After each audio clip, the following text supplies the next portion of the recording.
எனக்கு இந்த சந்தை விலாக் எடுக்கணும்னு ரொம்ப நாள் ஆசை. ஆனா அதே நாள் அங்க ஒரு சம்பவம் நடந்துருச்சு. என்னன்னு பார்த்தீங்கன்னா, நியூஸ்லலாம் வந்துருச்சு. ஒரு பாட்டி வந்து ஆ பச்சை மிளகாலாம் வித்துட்டு இருந்தாங்க. அந்த பாட்டி வாடகை குடுக்கல அப்படின்னு சொல்லிட்டு, இங்க இருக்கிற சந்தோஷ் அப்படிங்கிற ஒரு பையன் வந்து செம்மையா சண்டை போட்டு விட்டாப்புல. அதெல்லாம் வந்துட்டு நியூஸ்ல வந்தது.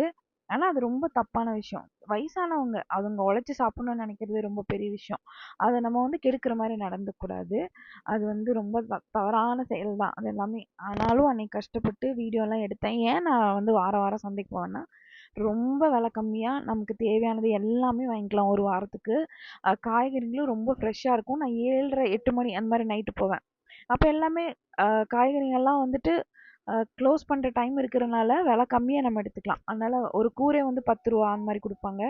எல்லாமே எடுத்துட்டு, எல்லாமே வாங்கிட்டு வந்துட்டேன். அங்க இன்னொரு சூப்பரான விஷயம் பஜ்ஜி போண்டா போட்டிருப்பாங்க. இதுக்கு முன்னாடிலாம் போகையில கண்டிப்பா வாங்குவேன். இந்த ஒரு பாஸ்ட் ஒரு 1, 2 மந்த்ஸா வாங்குறதில்ல. பார்த்தாலே சாப்பிடணும்னு தோணும். அதனால வாங்க மாட்டேன். என்ன பண்றது? இந்த டயட்டுன்னு சொல்லி எல்லாமே ஆஃப் பண்ணியாச்சு.